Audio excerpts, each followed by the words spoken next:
The smell of antiseptic still clung to my scrubs when the door burst open. My ribs ached from the fresh stitches, but the sound of his voice cut deeper than any wound. "Pay rent or get out." My father barked, his words echoing off the sterile walls. I blinked, too stunned to answer, and in that silence, his hand met my cheek with a sharp crack. The world tilted. I hit the cold tile floor, pain shooting through my side, the taste of blood rising in my mouth. "You think you're too good for this family?"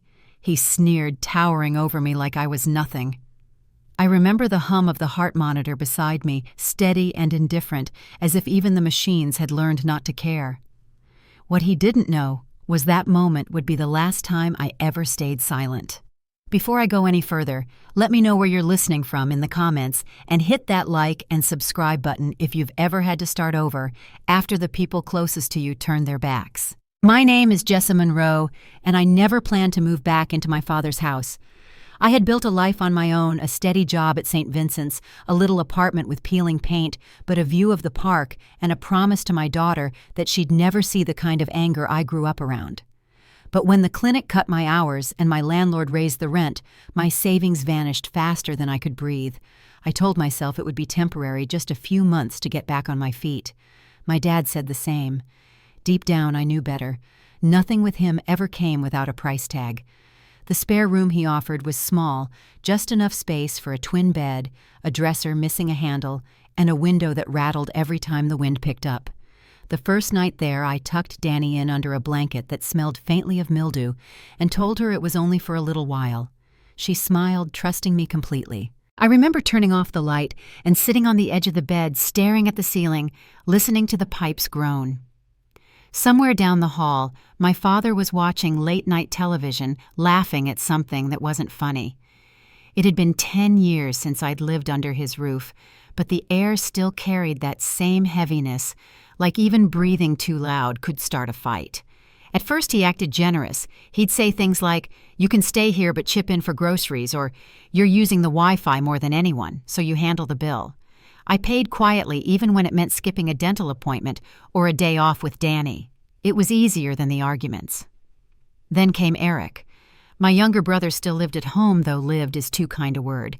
He spent most days in his room gaming, ordering takeout with my credit card, just until his account unfroze, as Dad liked to say. I'd come home from 12-hour shifts to find him on the couch, empty containers everywhere, his sneakers kicked off like he owned the place. Dad would glance up from his recliner and say, "Your brother's just going through a rough patch. Be patient." What he meant was, keep paying for him. I told myself it was just family, that I could bear it, that once I saved enough Danny, and I would leave again. But every day the house drained a little more from me. The guilt, the manipulation, the small digs at my worth, each one carved deeper. Sometimes I'd hear my father's voice in the next room, calm and measured, telling a neighbor how proud he was of helping his daughter out. Meanwhile, he'd leave typed notes under my door, reminders of what I owed for heat, for food, for existing. Danny noticed the tension long before I admitted it to myself. She stopped humming when we got home from school, started clutching her stuffed bunny tighter. One night, as we brushed our teeth side by side, she looked up at me in the mirror and whispered, "Mommy, why does Grandpa only talk nice when you give him money?" I didn't have an answer. I just smiled and told her to spit and rinse. The night before everything changed, Eric came to my door, eyes down. "Dad said you'll help with my car insurance this month," he muttered. His car hadn't moved in weeks. I stared at him for a long moment before answering. "Eric, you're almost 30. Get a job." He laughed under his breath and walked away, muttering something about how I'd always thought I was better than them. The next morning, I left early for work, the guilt gnawing at me. I didn't see the truck until it was too late. The impact came fast, a blur of glass and rain. When I woke up in the hospital, the first thing I asked about was Danny. The doctor said I was lucky, stitches in my ribs, a sprained wrist, and a week of rest. But there's no rest when your father is the one who breaks you in other ways. He showed up the next morning not to check on me, but to demand rent. No flowers, no concern, no mention of Danny. Just those words, "Pay rent or get out." When I whispered no, he slapped me hard enough to split my lip. I remember thinking, he's not even angry, he's just used to winning. And for the first time I saw him clearly, not as my father, but as a man who thrived on control. When the nurse came in, I told her I was fine. I wasn't. But something had shifted inside me that no one could see yet. That night, lying on the stiff hospital bed, I thought about Danny's question about kindness that only came with a price. I knew the life we were living couldn't continue, not if I wanted her to grow up believing love was supposed to hurt. When I was discharged the next morning, I didn't go home right away. I sat in the parking lot with my hands shaking on the steering wheel, replaying every moment that had led me back to that house. Somewhere inside me, beneath the bruises and fear, a quiet resolve began to form. I didn't know how or when, but I was done being afraid. And as I drove back toward that house with the water-stained ceiling and the man who called himself my father, I made a promise to myself and to Danny this would be the last time he ever held power over us. The house was quiet the morning I came home from the hospital. Light spilled through the kitchen window, catching dust in the air, and for a second it looked almost peaceful. My father was at the table reading the paper as if nothing had happened. He didn't look up when I came in. His coffee steamed between us, the same kind he'd brewed every morning since I was a child. When I finally set my hospital bag down, he only said, "You remember to pay the utilities this month." The words came out like a reminder, not a question.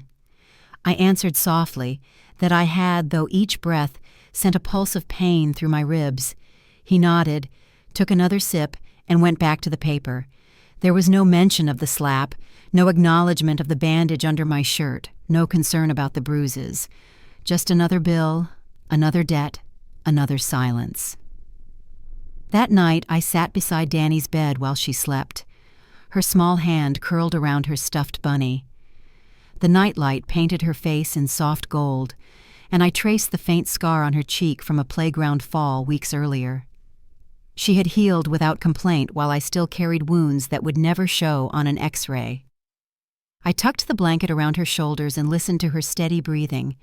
Outside, the wind rattled the loose window frame, and I wondered how many nights I could keep pretending everything was fine. The next morning, a white envelope lay on the floor outside my bedroom door. It wasn't handwritten. It was typed and signed like an official notice. The words felt cold even before I opened it. Effective immediately, rent will increase by $200 per month due to additional strain on household income. It was signed, House Management, G. Monroe. I let out a laugh that turned into a shaky breath. When I texted him asking if it was some kind of joke, his response came in seconds. "You live under my roof. You pay what I say. That's how adulthood works." 2 days later, Eric knocked on my door, avoiding my eyes. "Dad said you'll help me with my car insurance this month," he muttered. I asked how long it had been since he'd driven it. He shrugged. "Still have to keep it running." I almost said no, but the words caught in my throat. It was easier to let the moment pass than start another argument. When he left, I closed the door and leaned against it, the ache in my ribs now replaced by something heavier exhaustion that no painkiller could reach. That night, Danny and I brushed our teeth side by side. She stood on her little stool, foamy toothpaste on her chin, and looked up at me in the mirror. "Mommy," she whispered, "why does Grandpa only talk nice when you give him money?" My throat tightened and I forced a smile I didn't feel. "It's complicated, sweetheart," I said, rinsing the sink. She nodded as if she understood, but the sadness in her eyes told me she understood more than I wanted her to. The next afternoon, I heard a knock at the door. It was Megan holding 2 grocery bags and a soft gray blanket. "You've been quiet," she said. I told her about the accident, about the slap, about the rent increase, each word tumbling out until the tears followed. She listened without interrupting, her hand resting on my shoulder. When I finished, she reached into her purse and pulled out a small brass key. "Your mom asked me to hold this," she said gently. "She told me to give it to you when things got too hard." I stared at it, the metal warm from her palm, a tiny letter M etched near the base. That night I sat on the couch long after Danny fell asleep. The key gleamed under the lamp. I turned it over in my hand again and again, remembering the way my mother used to hum while folding laundry, how her presence filled a room with quiet steadiness. She'd been gone 3 years now, ovarian cancer that moved too fast, taking her voice before her goodbyes. The last time I saw her, she'd pressed my hand and whispered, "Be strong for your girl." I didn't know then what she meant. Now I did. The next morning, I dropped Danny at school and drove toward the edge of town. My mother's house sat on the corner of Ash and Hamilton, the same craftsman bungalow she'd inherited from her father. The porch leaned slightly to one side, but the wind chime still hung by the door. I stood there for a moment, listening to the familiar melody as the breeze passed through. Inside, the air smelled like old books and lavender. Dust floated in the sunlight. Her rocking chair was still by the window, a half-finished quilt draped over the arm. Nothing had changed yet. Everything felt different. I moved slowly through each room, touching the backs of chairs, the edges of picture frames, the worn handle of the teapot she used every morning. It wasn't until I reached her bedroom that I saw it, the old filing cabinet near the closet, the one that had always been locked. I pulled the key from my pocket, hands trembling. It slid in easily, and with a soft click, the drawer opened. Inside were neat stacks of folders labeled in her handwriting, Property Bank Trust letters to Jay. I opened the last folder. Inside was a notarized letter naming me as the sole beneficiary of my grandfather's estate, a property deed for the very house my father lived in, and a note written in my mother's looping cursive. "If you're reading this, it means you've endured far more than I ever wanted for you. They will take until nothing is left. This house is yours. Use it. Protect Danny. And never let guilt be the leash that binds you. Love, Mom." The paper trembled in my hands. My knees gave out and I sank onto the floor, clutching it to my chest. For a long time I didn't move. The truth was simple and impossible all at once. The house wasn't his. It was mine. The place where he demanded rent, where he humiliated me, where I had felt trapped for months, legally belonged to me. I sat there until the light began to fade through the curtains, the key still warm in my hand. I didn't go home that night. I called Megan, and she told me to come stay with her. Danny was thrilled at the idea of a sleepover with her godmother. For the first time in months, I slept deeply without fear of footsteps outside my door. When morning came, sunlight streamed across the guest room, and I knew what I had to do. When we returned home later that day, the air inside felt heavier than before. My father sat at the table, scribbling on a napkin, a mug of coffee by his hand. Eric was sprawled on the couch, half asleep, the television flickering across his face. Neither looked up when we walked in. "Where were you?" my father muttered without turning his head. I told him we'd stayed with Megan. He scoffed. "Next time, let someone know. You don't just walk out of someone else's house." I smiled faintly at that someone else's house. If only he knew. That week I began quietly gathering everything. Every utility bill with my name on it, every rent transfer, every Venmo receipt from Eric with his careless captions, proof that I'd been the one keeping this roof over all of us. I bought a small external drive, labeled it Monroe House, and saved every file. At night, after Danny fell asleep, I scanned the documents by the glow of my laptop screen. Each click was a heartbeat of courage. Megan helped me file a record request with the county clerk's office. A few days later, she called with the confirmation my name was listed as the legal owner of the property. No shared title, no mortgage, no loophole. The house my father ruled like a fortress was mine alone, protected by a trust my mother had created before she died. I stared at the papers in disbelief, a strange mix of grief and relief tightening in my chest. By the time I closed my laptop that night, I knew the balance had shifted. For years, he'd used power like a weapon, and now that weapon was gone. I didn't know how long it would take to reclaim peace, but the first step had already been taken. When I looked at Danny sleeping beside her stuffed bunny, her small body curled beneath the quilt, I felt something I hadn't felt in years, a sense of direction. The same walls that had echoed with anger might soon witness something different. Freedom was closer than I'd ever imagined. And as the night settled quietly around us, I whispered a promise into the dark. This time, I wouldn't just survive. I would take back what was already mine. The following week, the air inside the house felt charged in a way I couldn't explain. Every sound seemed sharper: the hum of the refrigerator, the creak of the hallway floor, the low buzz of the television coming from the living room. My father sat in his usual chair at the kitchen table, a pencil tucked behind his ear, scribbling numbers on the back of an old receipt. Across the room, Eric was slouched on the couch, his head set on the glow from his game screen, painting his face in blue. It could have been any other morning, but I knew it wasn't. Something had changed in me. I had proof now, real legal proof that the house he ruled over didn't belong to him, it belonged to me. When I walked through the doorway, he didn't even look up. "Where were you?" he asked, as if I were a teenager breaking curfew. I said I'd stayed with Megan. "Next time, let someone know," he muttered, his eyes still fixed on his notes. "You don't just walk out of someone else's house without saying so." I didn't answer. Not yet. His words hung in the air, heavy and wrong, but I let them pass. For now, I needed calm, not confrontation. That evening, after I put Danny to bed, I sat at the kitchen table with my laptop and a small pile of bills. I started documenting everything: the utilities, the rent transfers, the grocery receipts with my card statements, even Eric's Venmo messages that read, "Thanks, sis," attached to every loan. I scanned them one by one, saving each file to an external drive labeled Monroe House. Every click of the mouse felt like reclaiming a small piece of myself. I wasn't sure what I was building yet, only that I needed to be ready when the time came. Megan came by that Friday with coffee and her usual steady calm. We spread the documents across the kitchen counter. "You've got everything you need," she said, sliding the deed toward me. "Your name's on it. No co-owner, no liens. It's airtight." I nodded slowly, tracing my finger over the embossed seal at the bottom of the page.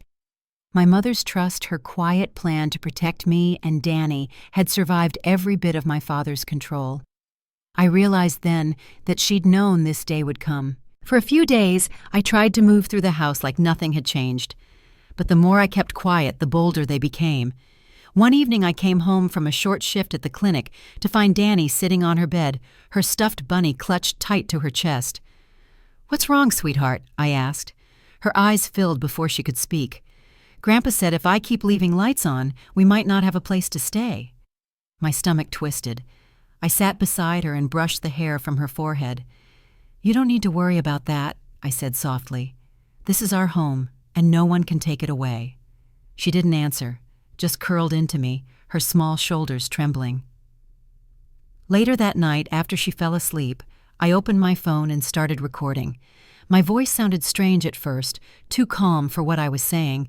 I detailed everything: the slap at the hospital, the rent demands, the constant manipulation. I attached clips I'd saved Eric bragging on his stream about not having to pay a dime the text messages where my father treated me like a tenant instead of a daughter. I labeled the file, "Just in case for Danny." When I finished, I set the phone down and exhaled. I wasn't afraid anymore. I was prepared. 2 days later, I called the attorney who had handled my mother's estate after her death, a patient man named Mr. Graham, who always spoke carefully, like he knew how fragile people could be when they came to him. When I explained everything, he didn't sound surprised. "You have every legal right to file for eviction," he said, "and given the circumstances, you might also qualify for a protective order." "But Jessa, are you sure you're ready for that kind of confrontation?" I thought of Danny's face, her voice trembling as she asked if we'd have to leave. "I'm sure," I told him. I met with him the next morning. He slid the documents across the desk, explaining what each meant, what would happen once they were filed. When I signed the last page, my hand trembled once, then steadied. "For the record," I said quietly, "I'm not doing this out of anger." He looked up from his papers. "Then why?" I smiled faintly. "Because I'm done paying for silence." I waited until Saturday morning. The house was still the kind of stillness that happens before a storm. Danny had fallen asleep on the couch after a movie night, her blanket twisted around her, the soft rise and fall of her breathing steady against the morning quiet. I made coffee the way I always did, measured deliberate each movement, giving me time to breathe. My father came into the kitchen, rubbing his jaw, already scowling. "Where's the rent?" he asked like it was a greeting. I set my mug down and turned to face him.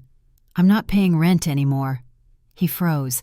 The pencil behind his ear slipped and rolled across the counter. "What did you just say?" I met his eyes. I said no. His mouth twitched into a humorless smile. "Is this about the hospital? You think I owe you something for that? You wouldn't even have a roof over your head if it weren't for me." I kept my voice steady. "You mean the roof I own?" For a split second, something flickered in his eyes, a quick flash of panic before it turned to rage. "You ungrateful little," he started, but I lifted a folder from the table and opened it. Inside were the deed, the trust documents, and tax records, all bearing my name. "You built nothing," I said quietly. "Mom's father did, and she gave it to me, legally." Eric shuffled in, rubbing sleep from his eyes, a bowl of cereal in hand. "What's going on?" he asked. "She thinks she owns the house," my father spat. Eric snorted. "Yeah, right. You couldn't manage an apartment lease, Jess." I turned to him, my voice calm.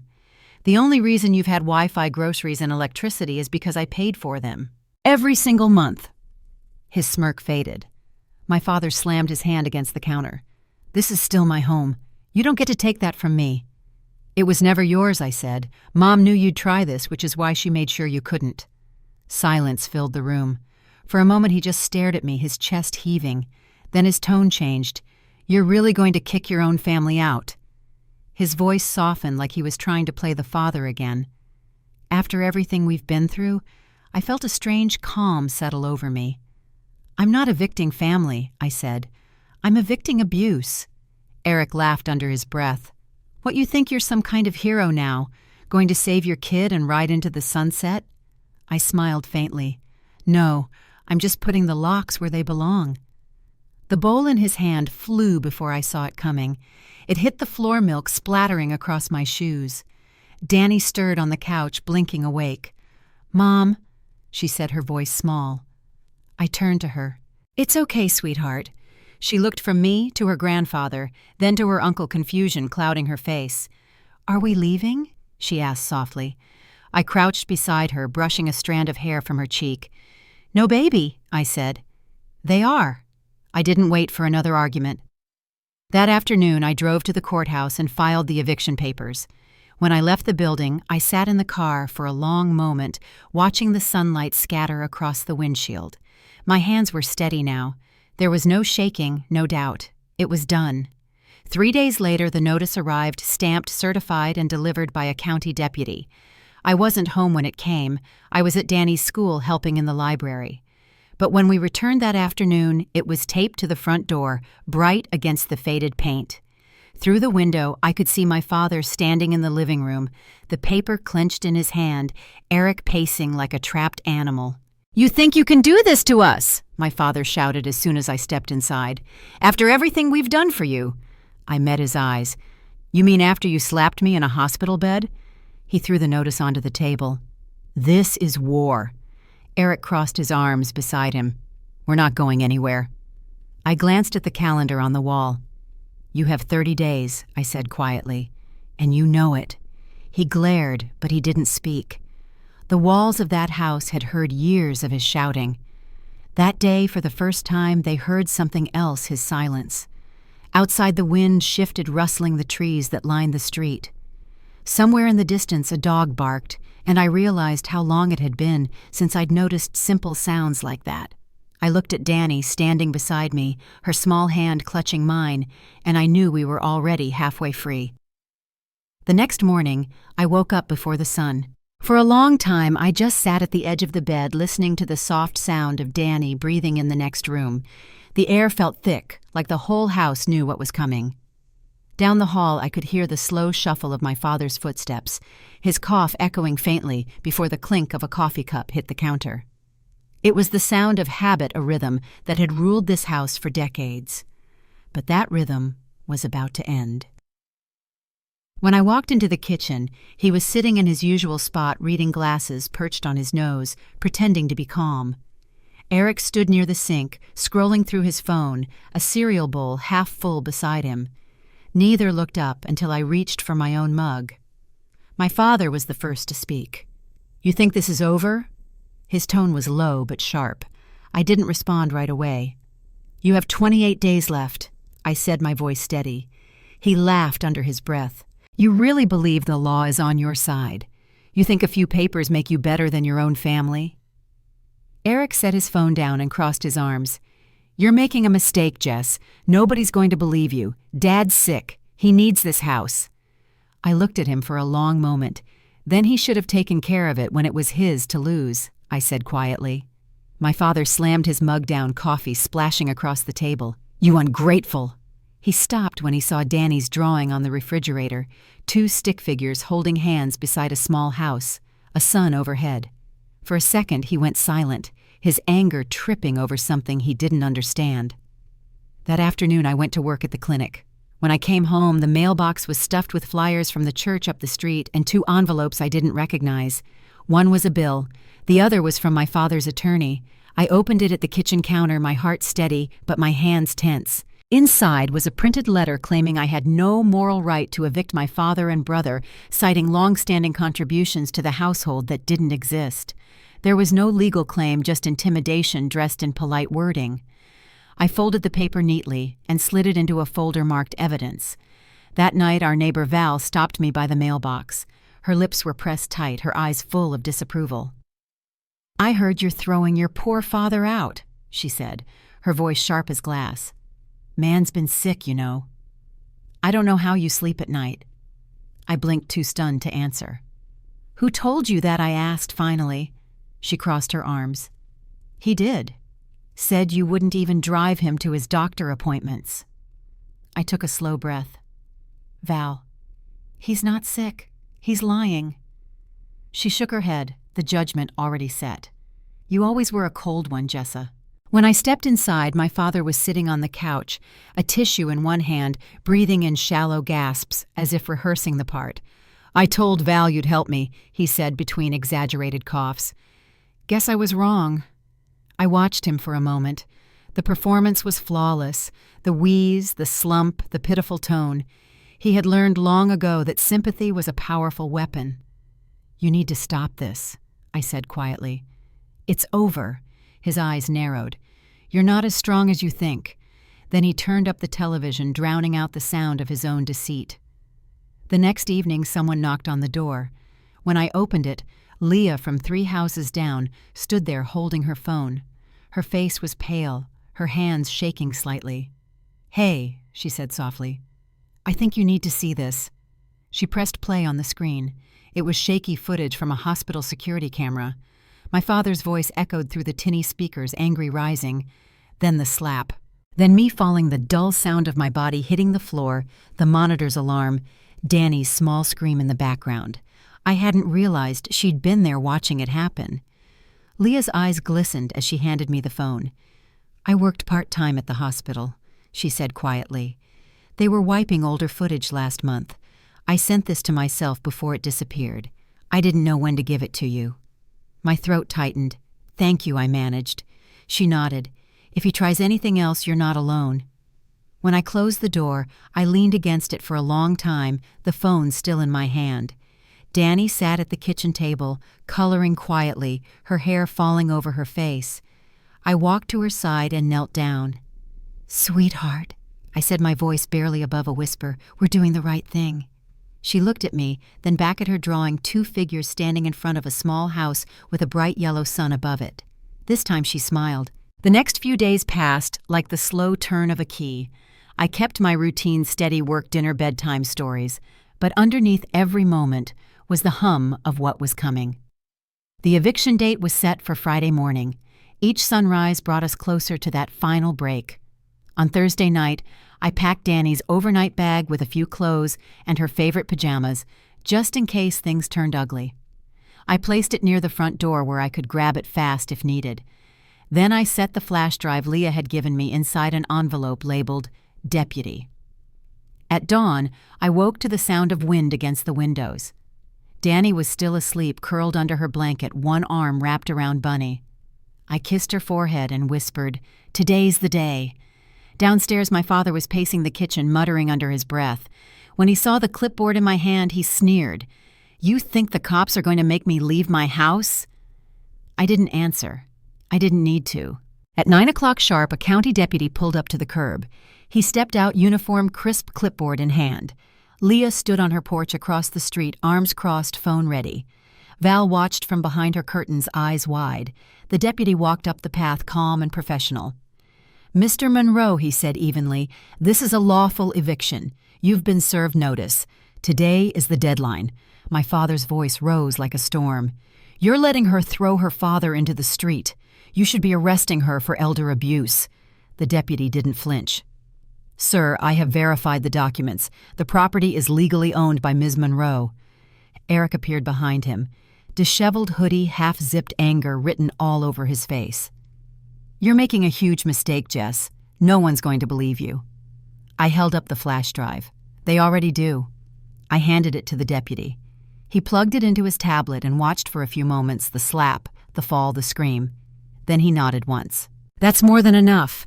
My father stepped forward, but the deputy blocked him. "Sir, if you continue to escalate, I'll have to detain you." Eric's glare was sharp, desperate. "You think this is justice? This is revenge." I met his eyes. "No, Eric. This is freedom." Neighbors began to gather, small clusters of faces, whispers weaving through the air. Val finally stepped out, arms folded. "You could have worked this out quietly," she said coldly. "Family isn't something you throw away." I turned toward her, my voice calm. "Family doesn't slap you in front of your child while you're bleeding in a hospital bed." The murmurs stopped. Someone across the street muttered, "Wait, what?" I stepped up onto the porch, the official papers in my hand. "This house was left to me by my mother," I said evenly. "My grandfather owned it. My name is on the deed. And for years I paid every bill here while being insulted, ignored, and assaulted. That ends today." My father's shoulders slumped as he looked around, searching for sympathy that no longer existed. He pointed at Danny, who now stood beside me, her small hand clutching mine. "You're ruining her life," he said bitterly. Danny looked up at him, her voice soft but clear. "You hurt my mom. That's what ruined it." The words hung in the air, still and final. My father's mouth opened, but no sound came out. Eric stared at her like he was seeing her for the first time. The deputy handed me a clipboard to sign. "Ma'am," he said, "the property is yours uncontested." By the time they walked down the steps, the morning sun had climbed high enough to light the porch rail. My father turned one last time, his face pale with fury. "You'll regret this," he said. I met his gaze. "No," I replied quietly. "I regret letting it go on this long." He looked away first. When the door closed behind them, the silence felt enormous. Danny's fingers slipped into mine, small and warm. "We're safe now," she whispered. I bent down, kissed her forehead, and nodded. "Yes, baby," I said softly. "We are." The deputy left a few minutes later, his car rolling slowly down the street. Neighbors drifted back to their porches, their curiosity fading into quiet.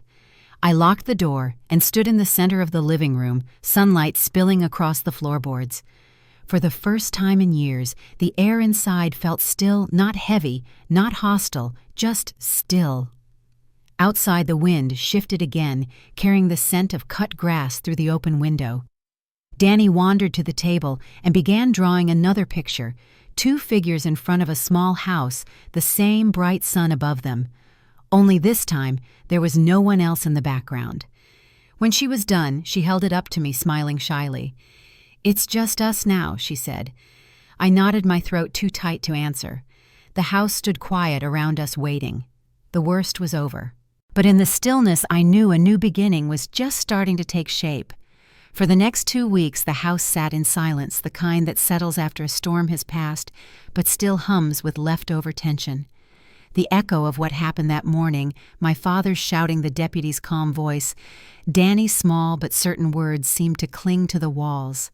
Each day I walked through those rooms, collecting what was left of us: receipts, family photos, the quilt my mother had made years ago. Some things I boxed carefully, others I couldn't stand to touch. By the end of the first week, the air inside had changed. The anger, the control, the fear, they were gone. But so was the feeling of home. Danny spent most afternoons sitting by the window, sketching in her notebook. She'd started drawing sunrises again, soft yellow skies, with the same two figures she always included, her and me, standing side by side. "Can we paint my room blue now?" she asked one evening. I looked around at the peeling wallpaper and the scuff marks along the baseboards.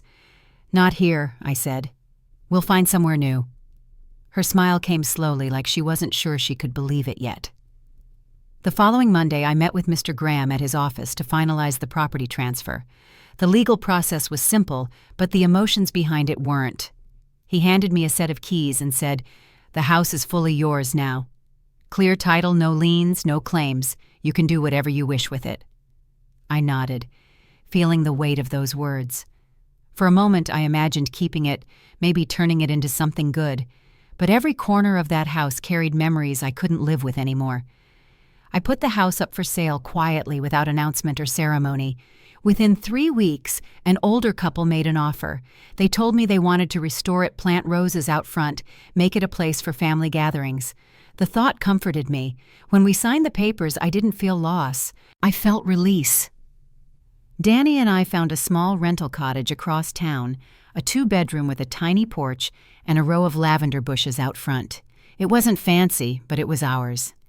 On moving day, the air smelled like fresh rain, and Danny ran through the front door laughing as she explored each room. "This one's mine," she said, pointing to the corner bedroom with the big east-facing window. The sunlight streamed in across her face. "I want it to be sky blue." That first night after she fell asleep, I sat on the porch with a cup of tea and listened to the quiet. No shouting, no slamming doors, no footsteps pacing the hallway, just the crickets outside and the faint whistle of wind through the trees. For the first time in years, I felt safe.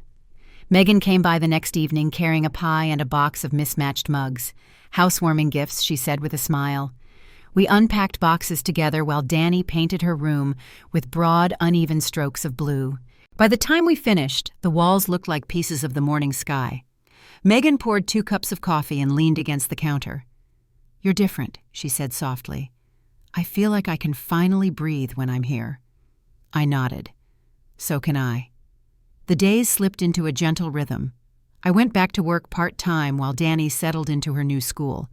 Every morning before we left, she'd stop by the lavender bushes, brushing her hands lightly over the flowers, inhaling their scent. "Smells like Grandma's house," she'd say. The first time she said it, my chest tightened, but soon it became a kind of ritual, a quiet way of remembering where we came from without carrying the pain of it.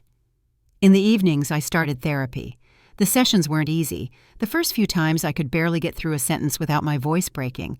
But the therapist, a gentle woman named Dr. Reeves, had a way of letting silence do the work. She helped me understand how much of my life had been shaped by guilt, how I had learned to equate love with sacrifice and endurance with worth. Slowly, I began to let those patterns go. One night after a session, I found Danny sitting on the porch steps, brushing her stuffed bunny's ears with an old toothbrush. The air was cool, filled with the faint hum of cicadas. She looked up at me, her hair catching the breeze. "Mommy," she asked, "do you think Bunny's proud of us?" I smiled and sat beside her. I think Bunny always knew we'd be okay. She leaned against me, small and warm, her head resting on my shoulder. As the weeks passed, the cottage began to feel more like home. The shelves filled with Danny's drawings, the kitchen with the smell of fresh bread, the walls with laughter instead of fear. On Sundays, Megan would stop by after church with coffee, and we'd sit on the porch watching the sky change color. Sometimes we talked, sometimes we didn't. The quiet between us was easy. One evening I stood in the doorway of Danny's room watching her sleep. The soft blue walls glowed under the nightlight. Her breathing was slow, steady, peaceful. It struck me then how different her childhood would be from mine. No yelling from the next room, no sudden slaps, no fear of doing something wrong, just the steady certainty of being loved. The next day, I drove by the old house one last time. The porch had been repainted, and there were rose bushes where the overgrown weeds used to be. I didn't stop. I didn't need to. That chapter was closed. As I drove away, the rearview mirror caught the fading light hitting the windows, and for the first time, it didn't hurt to look back. Life found a gentle rhythm in our new space. Mornings began with sunlight on the kitchen floor and Danny's sleepy voice asking for pancakes. Afternoons ended with the scent of lavender drifting through open windows. I started running again, slow jogs through the neighborhood that cleared my mind. The world felt wider, steadier, kinder. One Saturday, Megan joined us for breakfast. Danny set 3 plates at the table, humming as she worked. "You know," Megan said, watching her, "she's growing up strong." I glanced at my daughter, her hair tied in a messy ponytail, her face full of light. "Yeah," I said quietly, "she is." That afternoon, Danny and I painted a wooden sign for the front porch. In soft white letters, we wrote a single word: home. She hung it herself, stepping back proudly to admire it. The lavender swayed gently in the breeze, the air thick with the scent of summer. That night, as the sun set, I sat on the porch again, listening to the soft hum of crickets. Danny's laughter drifted from her room, a sound so pure it filled every empty corner I'd once feared. The sky above us deepened from gold to violet, and I realized something simple and certain. Peace doesn't come from the walls around you. It comes from the freedom to live inside them, without fear.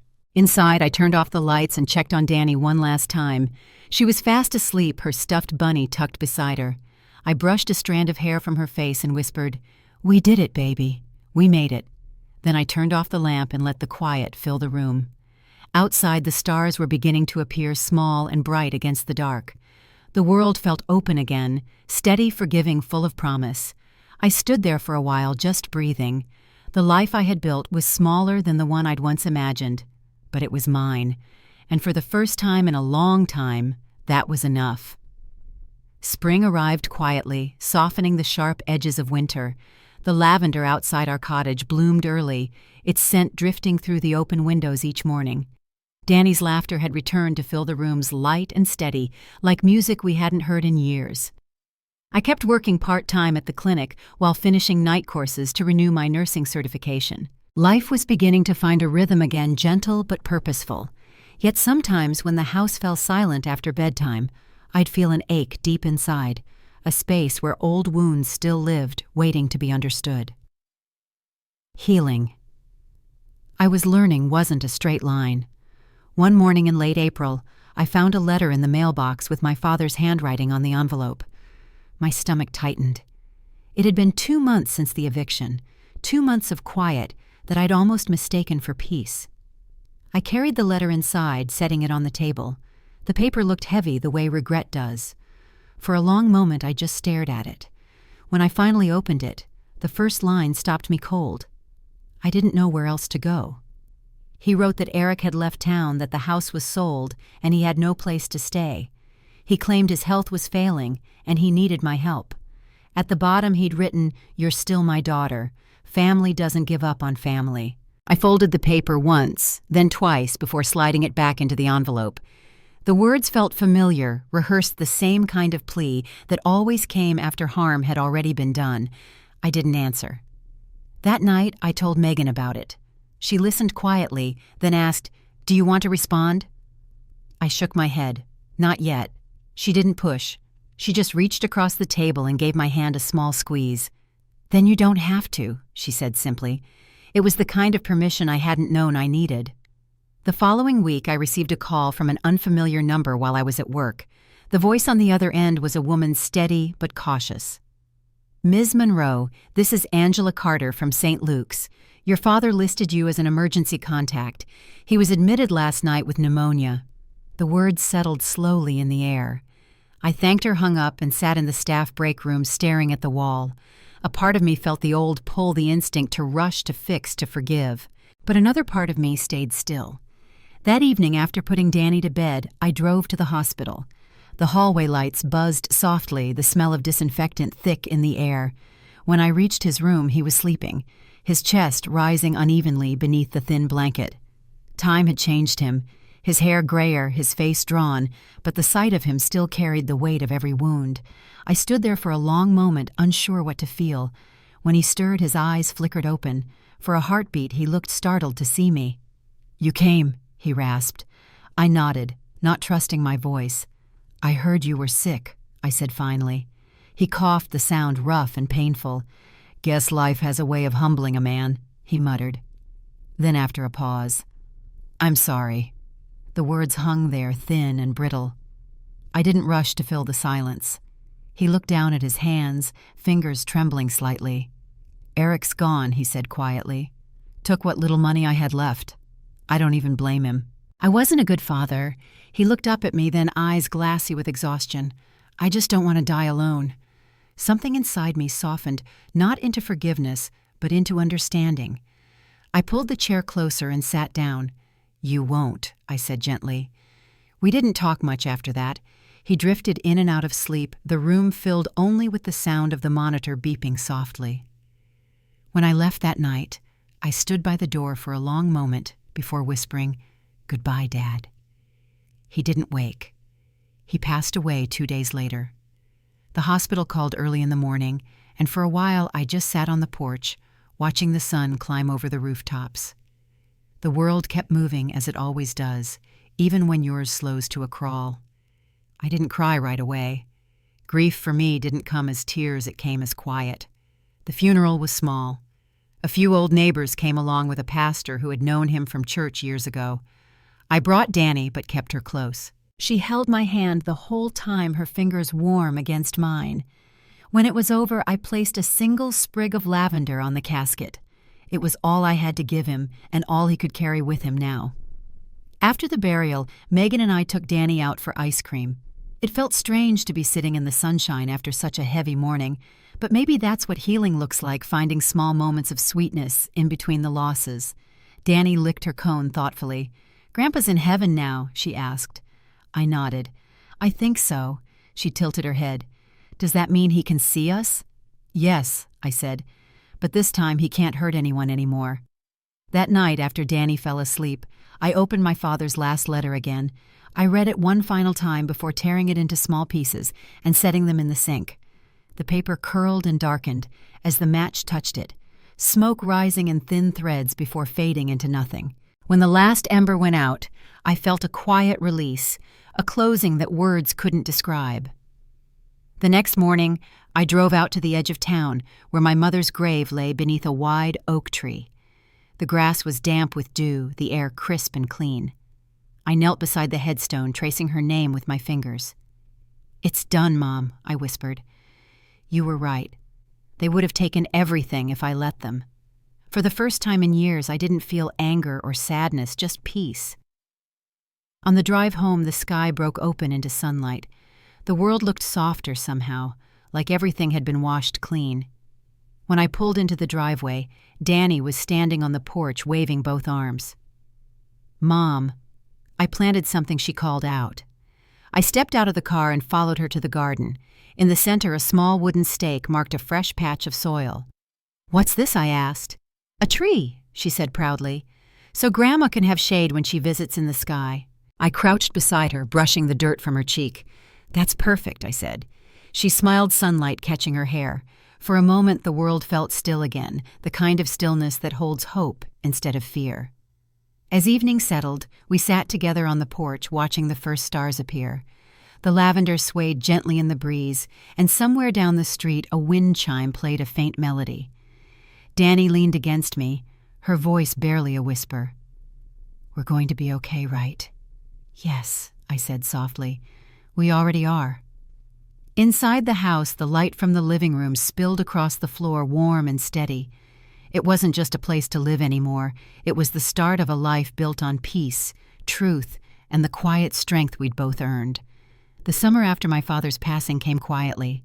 The days grew long and golden, the air thick with the scent of lavender and freshly cut grass. Danny spent her afternoons barefoot in the garden, her laughter carrying through the open windows as she chased butterflies between the rows of flowers. Life had begun to feel lighter, almost normal.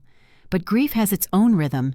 It doesn't announce when it's coming, and it doesn't ask permission to stay.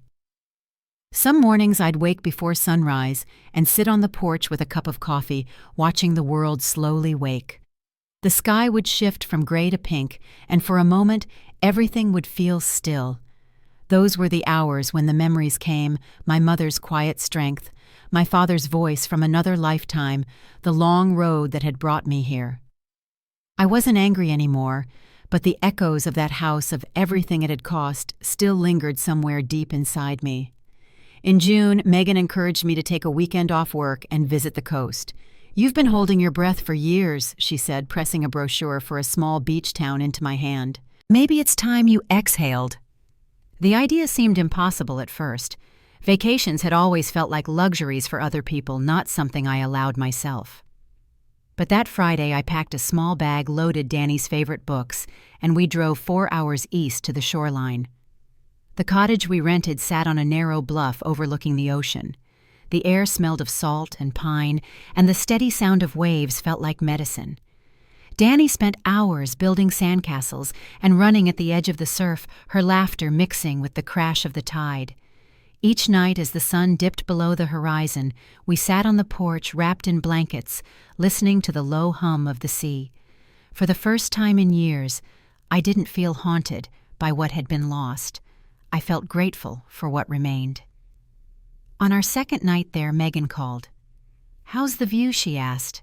I smiled. "Endless," I said. There was a pause before she spoke again. "You deserve this, Jessa. You did the hard thing." Her words hung in the quiet between us. When I hung up, I looked at Danny curled up beside me, half asleep, with her head resting against my arm. I thought of everything we'd endured, the shouting, the fear, the long silence afterward, and realized that peace isn't something you find. It's something you build one small, honest choice at a time. When we returned home, the garden had grown wild in our absence. The small tree Danny had planted was already reaching upward, its leaves catching the light. She named it Hope. Every evening after dinner, we watered it together. "Do you think it'll grow tall?" she asked one night. "Taller than both of us," I told her. She grinned. "Then Grandma can see it from heaven." I started volunteering at the community health clinic that summer, helping organize free screenings for families who couldn't afford them. The work grounded me. Every patient, every story reminded me why I'd chosen this profession in the first place. One afternoon, as I was packing up supplies, a young nurse named Claire turned to me and said, "You always seem so calm, like you figured something out." I smiled softly. Maybe I just stopped letting the wrong people make me feel small. By late August, the lavender had begun to fade, turning from deep purple to soft gray. The evenings grew cooler and the days shorter. One Friday night, Megan came over with pizza and an old photo album she'd found while cleaning. "Look at us," she laughed, pointing to a picture from our nursing school days. "You with that ponytail and me with those ridiculous bangs." I couldn't help but laugh with her. As we flipped through the pages, we found a photo of my mother at her garden table, a younger version of me beside her. We looked so at peace in that moment. "She'd be proud of you," Megan said quietly. After she left, I stayed at the table a while longer, the photograph resting beneath my hand. I thought about my mother's letter, the one that had changed everything, and how her words had become a map out of darkness. Never let guilt be the leash that binds you. I finally understood what she'd meant. She hadn't just left me a house. She'd left me permission to walk away from what broke me. The next morning, Danny and I drove to the farmer's market downtown. The air was filled with the scent of baked bread and fresh peaches. As we walked past the stalls, an older woman selling handmade soaps smiled at me. "You have your mother's eyes," she said without knowing anything about me. For a moment it felt like the world was gently reminding me that pieces of her were still here, woven into every kind thing I did, every small life I touched. That afternoon we returned home to find an envelope on the porch. It was from Eric. My hands trembled slightly as I opened it. His handwriting was rushed but familiar. He wrote that he'd found steady work in another state, that he was sober, that he'd been attending counseling. The last line read, "I finally understand what you were trying to do. I hope someday I can make things right." I sat down on the porch steps, the letter resting in my lap. For a long time I didn't move. Then I folded it carefully and slipped it inside my journal. Some things didn't need immediate answers. Forgiveness, like healing, would take its own time. That evening, the sky burned orange as the sun dipped low behind the trees. Danny sat cross-legged on the porch, painting small wooden hearts she'd cut from scraps of wood. "These are for Grandma and Grandpa," she said matter-of-factly, "one for love and one for sorry." I watched her brush careful strokes of color, the light catching in her hair. "They'd like that," I told her. She smiled. "Then I'll hang them on Hope's tree." Later, after she fell asleep, I stepped outside one last time. The night was quiet except for the distant chirp of crickets. The stars stretched endlessly above, clear and bright. I stood beneath them, the soft hum of the earth beneath my feet, and felt something I hadn't felt in years, certainty. Not the kind that comes from control or plans, but from peace with where I stood. I looked toward the garden where the small tree swayed gently in the breeze, its leaves shimmering under the moonlight. Beneath it, two small painted hearts swung from thin strings, tapping softly against each other in the wind. It was such a simple sound, but it carried the weight of everything we'd lived through: grief, survival, forgiveness, and quiet love. As I turned to go inside the porch, light spilled across the doorway, warm and steady. Danny stirred in her sleep, murmuring softly, and I smiled. The house, our little cottage, glowed like a lantern against the dark. It was our refuge now, one built not from inheritance or obligation, but from the courage to begin again. And as the night deepened, I knew that what came next wouldn't be about escaping the past anymore. It would be about building something lasting, a life made from peace, purpose, and the gentle kind of love that no one could ever take away. The year after everything ended felt like learning to breathe again. The world moved slower, gentler. Danny had grown taller, her laughter filling spaces that used to echo with silence. Our little cottage had become a home in the truest sense, warm, lived in, honest. The lavender along the fence had doubled, spilling into the yard like soft waves of color. Most evenings I'd find Danny sitting under Hope, the young tree she planted, humming while she drew pictures in the dirt. Watching her felt like watching sunlight rebuild itself. I'd gone back to nursing full-time by then, not at the hospital, where the worst memories lived, but at a small family clinic on the east side of town. The pace was slower, the people kinder. My patients came in with their children, their worries and their stories, and somehow helping them heal helped me finish healing too. Every day I learned a little more about what peace really means. It isn't silence, and it isn't forgetting. It's the quiet strength that grows when you stop living for survival and start living for yourself. One afternoon in early fall, I came home to find Danny sitting on the porch steps with a notebook in her lap. She looked up when she saw me and smiled. "I'm writing a story," she said proudly. "It's about a mom and a girl who build a house that nobody can break." I sat beside her, brushing the hair from her eyes. "That sounds like a good one," I said softly. "What happens at the end?" She thought for a moment, tapping her pencil against her chin. "They don't live happily ever after," she said. "They just live, and that's enough." Later that evening, I walked out to the garden while she finished her homework. The sun was setting behind the hills, painting everything in gold. I could still see the faint outline of the hearts Danny had hung on Hope's branches months ago, one for love, one for sorry. They swayed in the wind, tapping gently against the bark. I closed my eyes and thought of my mother, of how her words had carried me this far. Never let guilt be the leash that binds you. It had taken years to understand what she meant. But standing there, surrounded by peace, we'd built with our own hands, I finally did. The past doesn't vanish, but it can lose its power. My father's voice had once filled every corner of my life, but now it was just a faint echo in the distance. I had stopped waiting for apologies, stopped wishing for what never was: forgiveness. I learned isn't always a door you walk through. It's sometimes just setting down the weight you've been carrying. Megan came by the next weekend with coffee and her usual ease. She looked around the yard and smiled. "You've done something beautiful here," she said. I handed her a cup and laughed. "We just tried to grow things that would survive the wind." She looked at me for a long moment, her eyes soft. "That's exactly what you did." Danny came running out a minute later, her shoes untied, holding a paper from school. "Mom, they picked my story," she said breathlessly. "It's going in the class book." She handed it to me, her cheeks flushed with pride. The title read, "The House That Stayed Kind." My throat tightened as I read the first line. Sometimes love is quiet, but it's the kind that never leaves. That night, after I tucked her into bed, I sat on the porch and looked up at the stars.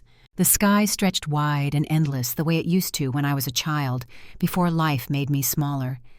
I thought about the long road behind us, the nights spent afraid, the choices that hurt, but saved us the courage it took to keep walking. Every moment had led here to this quiet evening, to the hum of crickets and the steady breath of my daughter asleep inside. People sometimes ask how I found the strength to start over. I tell them it wasn't strength at first. It was necessity, then stubbornness, and finally grace. Healing wasn't one moment, it was thousands of small ones. The day I said no, the night I filed those papers, the morning I watched Danny laugh without fear. Piece by piece, I learned that survival is just the beginning. Living, truly living, is what comes next. As I sat there, the breeze carried the faint scent of lavender through the open window. The sound of Danny's soft breathing reached me from down the hall, steady and sure. I smiled to myself, knowing that our story, the one written in bruises, paperwork, and quiet triumph, had finally reached its last chapter. Not an ending, but a homecoming. Before I turned in, I whispered a thank you into the night for my mother's strength, for Megan's loyalty, for the second chances that life sometimes gives when you choose to stand up one more time. If you've ever had to start over or fight for the peace you were told you didn't deserve, I hope our story reminds you of one thing: your worth isn't measured by who hurt you, but by how you rise afterward. And if you're still somewhere in the middle of your own story, keep going. The light finds its way back slowly but surely. If this story touched your heart, take a moment to share it or leave a few words about what it meant to you. And if you know someone who needs to hear it, someone standing at the edge of their own beginning, pass it along. Sometimes that's how hope travels.